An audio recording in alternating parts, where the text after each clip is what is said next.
Welcome to the CasualCast. Episodes every Sunday on YouTube, iTunes, and Soundcloud. And now, your host, CasualSavage. Welcome to the first podcast of CasualCast. This is a podcast which you could be a part of, but today I'm alone. It's just me, because I thought I'd start it off with myself. But if you want to be in the podcast, then all you need to do, tweet me, Snapchat me, get in contact with me somehow, and explain the topic you can offer for a video. Now, if you're talented, by all means contact me. If you're a musician, for example, contact me. Maybe we can get some of your music on the show and we can promote you. Today, we're going to be discussing staying motivated on YouTube, views dropping, and subscriber activity. So in this podcast, I'm going to be using myself as an example, because I know some of you have noticed my views and subscribers have dropped. Now, I don't mean my subscribers have dropped as if I've lost some. I mean I am not gaining as much as I used to. So, very fun fact, my views, subscribers, and overall engagement on the channel started to drop after I tweeted something very certain to YouTube. So, I used to be averaging 2,000 plus views each video. Now I'm gaining less than 1,000. Now, before I get into what I think the main reason is, I also have two other reasons which aren't as interesting to why I think my views have dropped. Now, the first reason is because at the time my views dropped was at the same time school also started. So people may not watch the videos as much, but I don't think that would stop people from watching YouTube videos.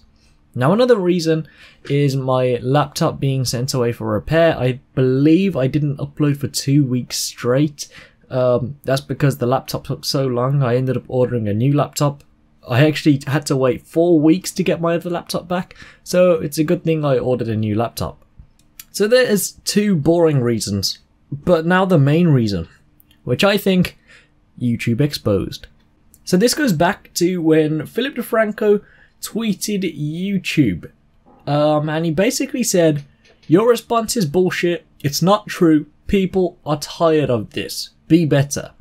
Now, this was when Casey Neistat made a video about helping the victims of the Las Vegas attack, and his video got demonetized, and YouTube responded to Casey saying, "We love what you're doing to help, but no matter the intent, our policy is not to run ads on videos about tragedies." So Philip DeFranco screenshotted that and added that part of the tweet, but he also attached another screenshot. And this other screenshot was of Jimmy Kimmel Live.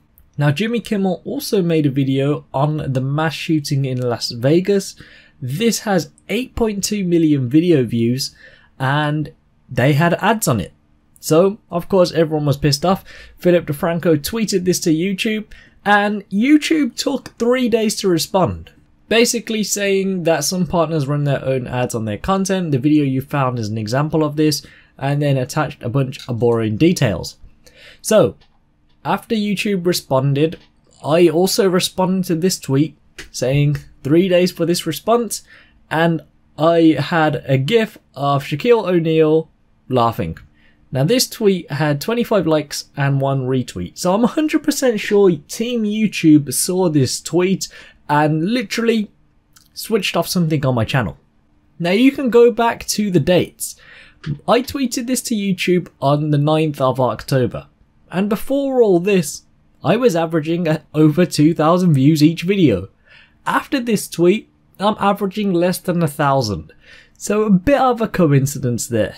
And just to make things a bit more clear for you, in September, I took all my analytics and I also compared it to November, and that is of 2017. So let's go through them. In September 2017, I had 575,000 video views. In November, 541,000. So you can see right there a 30,000 drop in video views alone. Then we go to the likes. In September, I gained 8,100 likes. In November, 7,400 likes. And then we go to the subscribers. in September I gained 2,000 subscribers, and I was actually on a steady gaining of 2,000 subscribers each month for about 6 months. And then in November 2017, 1,500 subscribers in that month. Now, no doubt these figures are still good for someone my size, and I do really appreciate it, but there's still a massive drop. So, getting into the part where I give you some advice. A lot of people will be discouraged to continue, but I'm still not bothered. And the reason I'm not bothered is because I do tutorials. I'm still getting more than one view, one comment, one like each video. And this tells me I'm helping people. I do tutorials, and the purpose of the tutorials is to help people. That's my aim, and it's been my aim for the past 3 years. I didn't always do tutorials on software, although it is now my main thing. My first ever video on this channel was actually a tutorial on an iPod 4th gen, where I showed you how to get out of recovery mode. I used to do quite a lot of videos on Apple products, or iPhones in general. I did actually enjoy them. I may consider bringing them back in the future, but not anytime soon. But even during this time, there's been no improvement of my channel since I tweeted this to YouTube. But even then, I'm still uploading 5 to 6 times each week. And the reason for that is because I'm enjoying what I'm doing. I'm helping people, and that is keeping me motivated.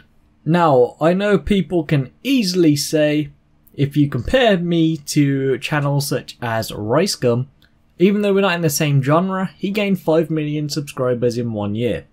In 3 years, I've gained 66,000. So what I want you to take from this is don't compare yourself to other channels. Just because someone has a certain amount of subscribers or certain amount of views in a short period of time, it doesn't mean you have to, and it doesn't mean you will also get there in the same time. You could be quicker, but most of the time, it's going to be a lot slower. But if you love what you're doing, it won't bother you. This is the main thing I have mentioned for many years on my channel. Don't start a YouTube channel for money, because you're gonna be disappointed. Start because you enjoy what you do and you have a passion for it. Now, another thing I want to mention, you may have noticed, I usually reply to comments all the time, but recently I haven't been replying to comments.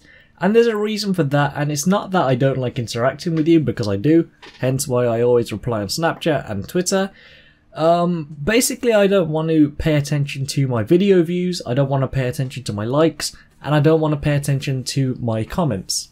And the main reason for that is because I would rather focus on the content I'm putting out rather than the likes, comments, subscribers, and of course video views. Now, going back to my point about RiceGum, it's very rare people will gain a lot of attention so quickly. Even if they do peak a lot of views and subscribers within a short time, it doesn't last very long. Now, I'm not saying this about RiceGum because his channel is still going very well. But let's take a look at Leafy is here. Now, I have nothing against Leafy, but his channel is an example of what I'm about to explain. In 2016, his channel exploded. Now, all of this information I'm about to be telling you is information I have gathered from Social Blade. So, his best ever month for views was July of 2016, where he got 121 million video views. Let's go to today. He's now averaging 10 million video views a month. Now, yes, that is still good, but compare it to 121 million. Over 100 million views have been dropped. Now, the next one is going to be a bigger surprise. His best ever month for subscribers was April of 2016. And this is where he gained 720,000 in that 1 month alone. Now, jump forward to today. His subscribers are all over the place. Sometimes he's losing more than he's gaining. But from what I see this year, the most he's gained in 1 month. Bear in mind, I just told you he gained 720,000 subscribers in 1 month last year. The most he gained in 1 month this year is 6,500. And that was in October of 2017. So from 720,000 to 6,500. Now he's still doing good, he's still getting a good amount of views, and of course he's still doing YouTube for a living, but there's still a massive decline. If we go to the finance situation though, with his titles and his videos, I'm not too sure how many of his videos are actually being monetized. But my main takeaway from this podcast is have patience. Do what you love, don't compare yourself to other channels, and don't worry about your numbers. And that's the end of the first ever podcast on CasualCast. I really hope you have enjoyed it. I've enjoyed it myself. Now, I know this is my first podcast and there's going to be pointers from you guys where I can improve, and I will appreciate that. If you guys tell me how you think I can improve on these podcasts, it will make these podcasts a lot better. Now, I will be back next week for another podcast, so I'll see you then.